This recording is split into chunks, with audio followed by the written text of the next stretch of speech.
Hello there everybody, welcome back to my channel. My name is Joesephyr and welcome to another Should You Pull video for Dissidia Final Fantasy Opera Omnia. Now, this character that's going to be coming out alongside Dimensions End 20 and thankfully is one that we can prepare for this time as opposed to the last one that was kind of sprung on us at the last second, is Krile. And Krile actually really excites me for many reasons. Like, I think Krile is a character that can bring a lot to the table in terms of a full value package, so I'm excited to showcase to you guys exactly why I think that way. So if you want to learn more about Krile as well as Dimensions End 20, then of course stay tuned and keep on watching. Before we get started, of course, don't forget to check out all of my social media links in the description box below, including Twitter, Twitch, Discord, and Patreon. Twitch this week, I will obviously be covering DE20 as well as playing some more Final Fantasy 3, some more FF14. I've finally gotten to the point where I'm now farming Delubrum for my relic quests rather than all those damn raids. And I am actually on the lookout for a couple more moderators when it comes to Twitch and Discord. So if that's something that you guys are interested in, then perhaps drop me a DM over on Discord or anything and then we can talk about it.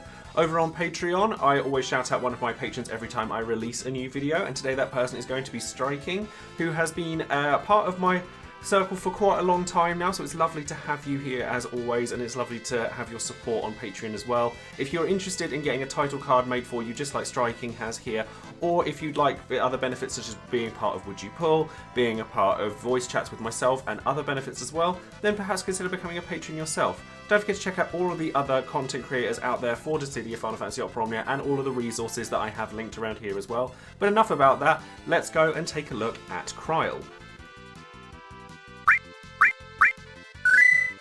So let's take a look at Krile, like I just said, but first things first, we'll have a look at the banner itself and what it's going to contain, and quite honestly, I think that if you are a new player, this banner is actually fantastic for you, for its EXs as well as Krile's LD, because it's going to feature Ultimecia's Burst again, so if you haven't had a chance to pick that up, then you've got another chance here, Krile's entire kit, and also Realm and Aphmau's EXs.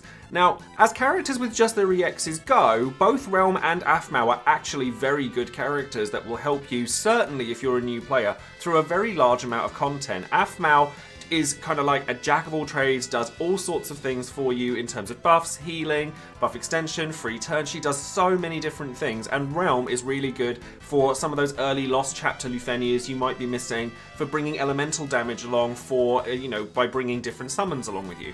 But the featured character here is going to be Krile. Now, if you've not used Krile before, Krile's main focus is as an offensive support that can provide a plethora of different effects that increase your character's damage output. So Ray of Hope has a unique aspect to itself where it gives elemental weakness damage up. Now, elemental weakness damage up obviously takes advantage of Enchant in Peril, but originally she didn't actually have the ability to enchant the party with Thunder, which is the element that she uses, until now with her LD. But we'll get to that when we talk about the LD. It also has had a slight rework to it, so you now get 2 extra uses of it than you had before, making for a much larger number of uses in total. The mastery use requirement, which basically, this is something that a lot of the FF5 characters have. After you've used it once or twice, in Krile's case with both her abilities it's just once, it turns into a plus version of itself where basically all of the parameters that it does are slightly boosted. But honestly, the plus versions aren't that hugely different from the regular ones in the case of Ray of Hope, and in Thunder, which we'll get to in a moment, it just increases the damage output.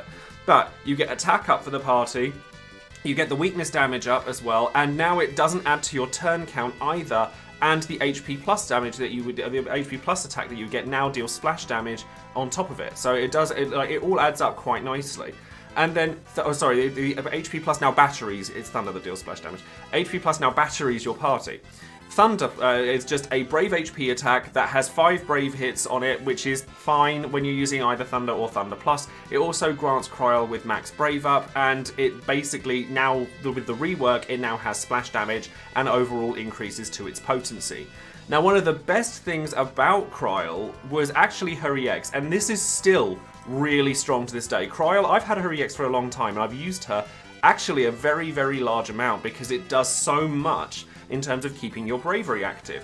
So what it is it's a multi-hitting brave HP attack, so 4 hit brave HP that hits 3 times, and then it does Thunder in Peril to all enemies, and it also grants a special effect called Earth Crystal's Light, which basically gives you a brave battery at, for the next 5 turns, whether it's your turn or your enemy's turns.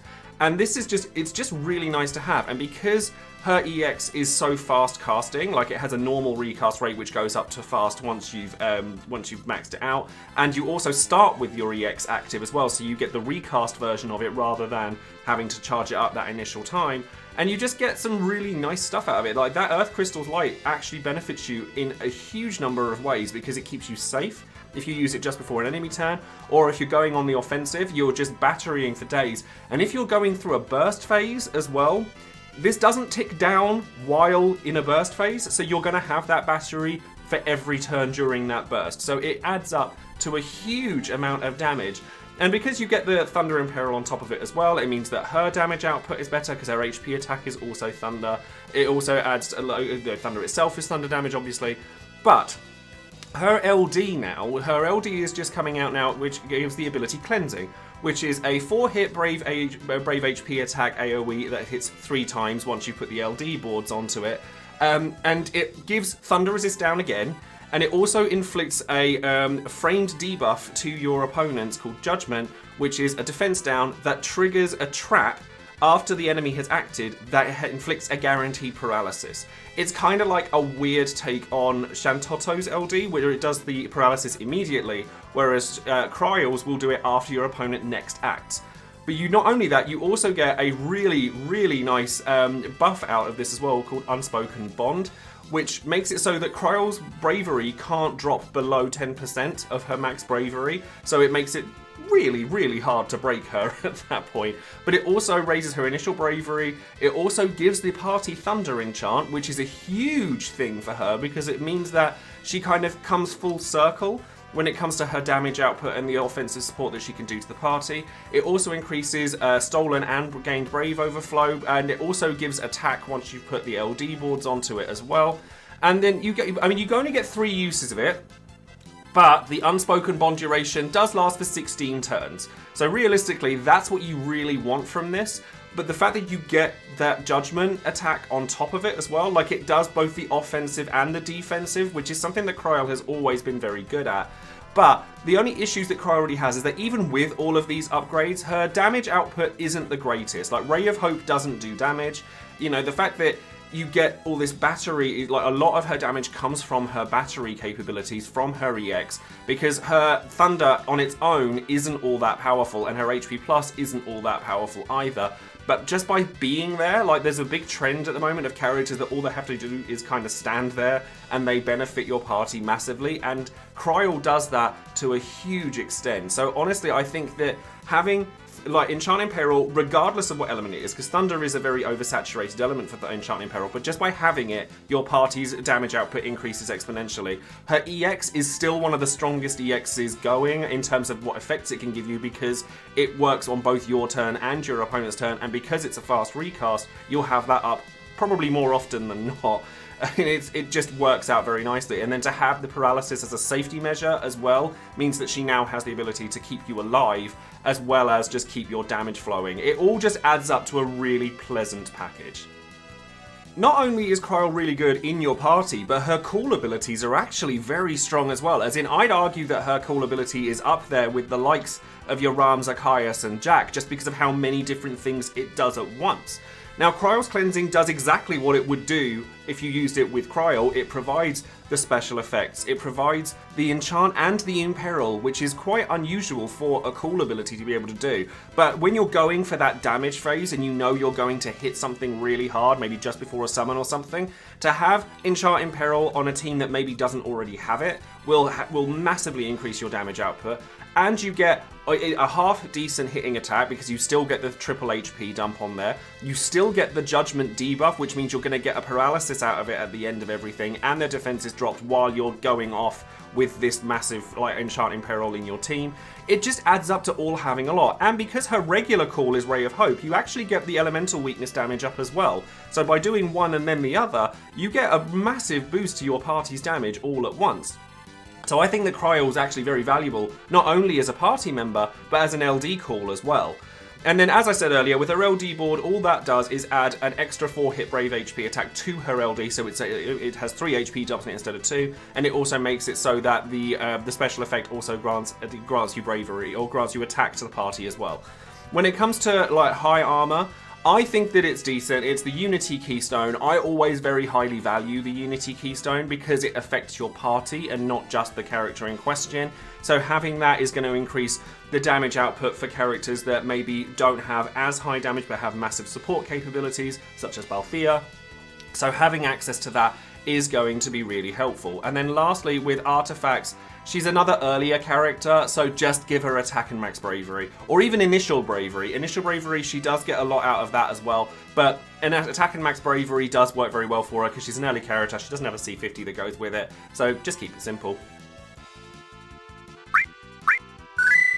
So now let's have a look at the event that's going to be coming along with Krile, and this is actually quite unusual because we've never really had a banner released alongside a Dimensions End Entropy tier, but this one is particularly special because it is the final tier of Dimensions End Entropy, which is DE20. Now, we should also get a co-op and something to come along with this as well, so that we gain some resources out of this. But the main goal for gaining resources from this is actually to complete Dimensions End within the time frame, and we should get a huge insurgence of gems from doing so. And we get it at different sort of portions from it, including Dimensions End 18, because when JP had this, there was a bug that allowed them to claim a large number of gems from the last time that they had it, which we've already had twice, so it added up to like a crazy amount of gems. But we should still get a huge number because of this, because it's been adapted for the global version. But looking at DE20 itself, it's not a Lufenia mission, which means there's no Lufenia orb, but do not be fooled, this mission is not designed to necessarily be easy.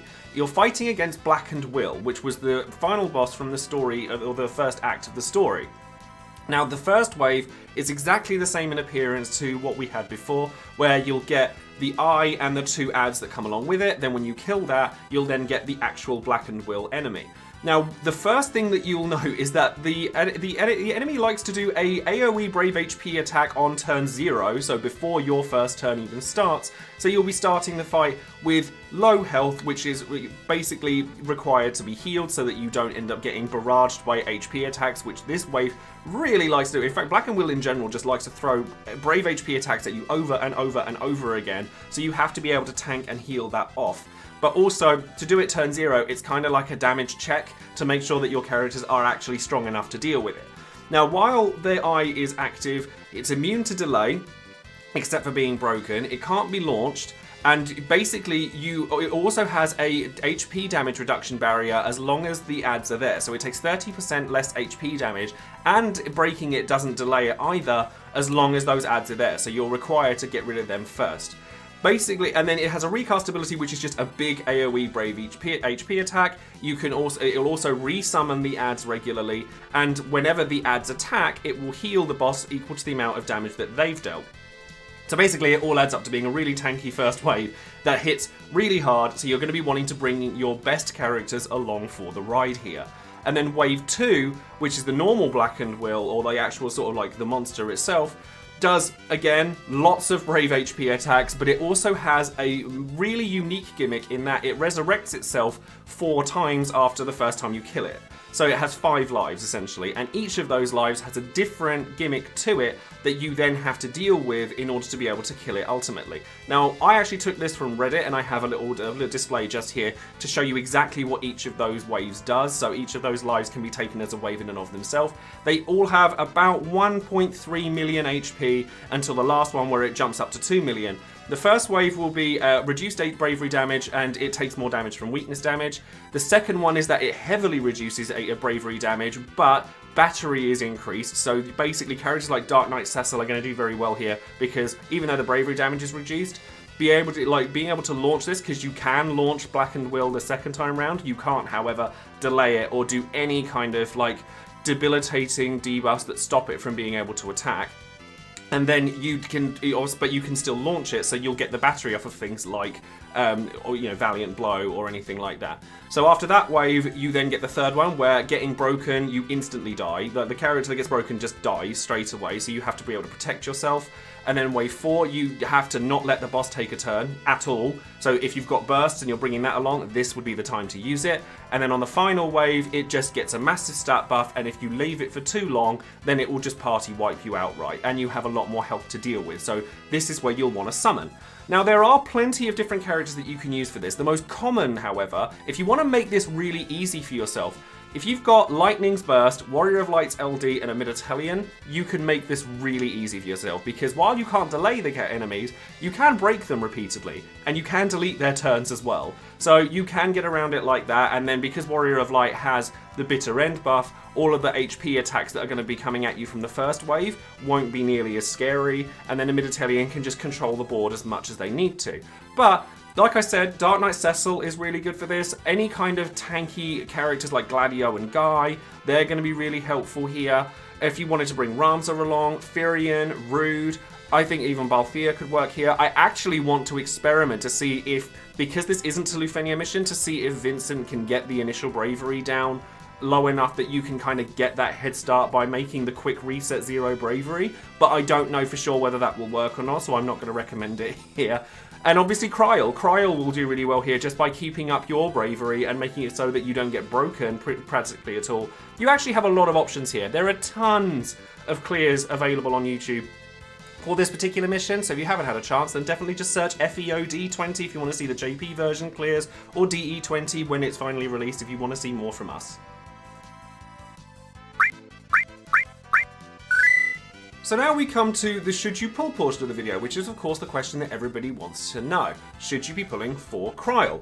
Now I think if you're a new player, this banner is fantastic because it has so much value in it with the EX characters. Krile herself is really good here. There's a lot to take away from it. It's like a little bundle of really nice support characters. But even if you're not a new player, I think Krile herself is just a really good value package deal. She comes with so many roles built in that she just kind of fits into a lot of different places. And in my past experience using her with her EX before, because I pulled for it when it first came out, she's honestly an extremely fun character to experiment with as well. The EX buff is very unique, it's very powerful, it does so many different things by itself. She now has paralysis in her kit with her LD and a defense down debuff, which adds to the amount of damage that she can churn out through her party members. The enchant on the LD is also a big deal because it now makes it so that all she has to do is stand there and all of your damage is just going to go up great. And honestly, I think that the LD call for Krile is almost as valuable as some of the other really hyped ones out there, just because it does so much at once. If you're going for that big damage phase, you just go, her regular call and her LD call at once, and suddenly your damage output's just exponentially risen. And abusing her EX buff during a burst, I've done this when she hasn't even had her LD, and it's really fun. Honestly, and people talk about hitting like massive damage numbers with Cloud, and having Krile along will help that significantly because you get the battery through every launch on that front. So I think that this is a really good banner. But honestly, all of her stuff is really nice, and I think that having access to it all. But if you've got a large number of offensive support characters, you've just grabbed Pinello, you've been grabbing Balthier, you've been grabbing all sorts of different little bits and pieces for your offensive kits, then you could possibly pass up on Krile. I think she's really valuable, but I'm sure that there are other people out there that may not feel so. She's one of those characters that's really nice to have, but you don't have to have her. Just like you don't really have to have any other character. And we have had a lot of resources being spent recently, whether people agree with it or not. A lot of people have spent resources on these global firsts, such as Vincent and Balthier, and then obviously Jack cost a lot of people a lot of resources. Pinello did, maybe Ultimecia did as well. And Hope and Onion Knight are coming out in the near future, and they're both very strong as well. I mean, I'm very excited for Hope personally, so I'm looking forward to giving you the should you pull for that as well. So there are places where if you're going to need to start saving, Paladin Cecil is a month away or so. So if you want to start saving for him and you're really low on resources, then you might start wanting to think about doing so now.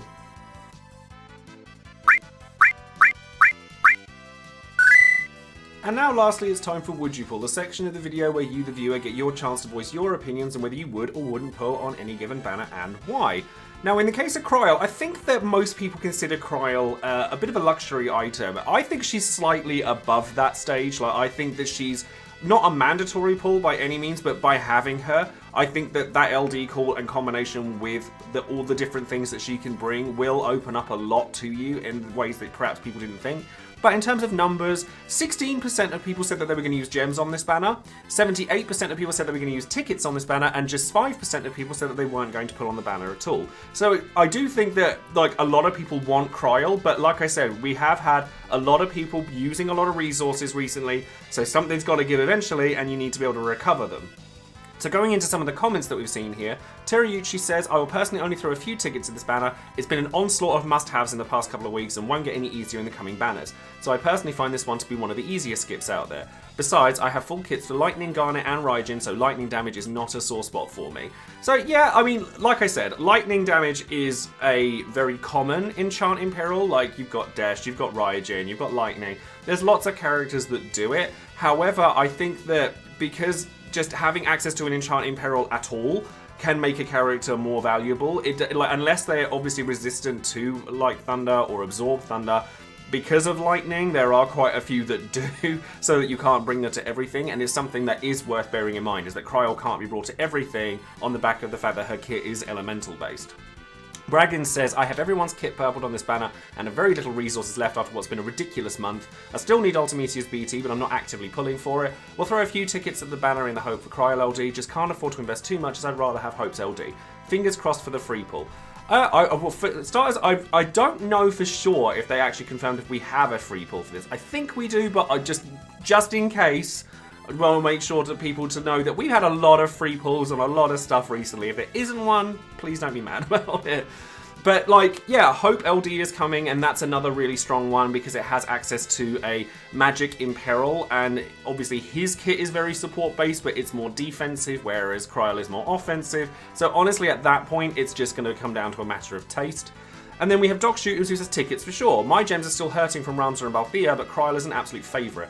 Her EX is extremely powerful with any burst character, and as the amount of viable Imperil Enchantless has slowed significantly, at least until Gao and Uniting Paladin Cecil, having Party Enchant, off-turn damage in the Judgment Trap, and then paralysis after it goes off can be really strong if you time it right.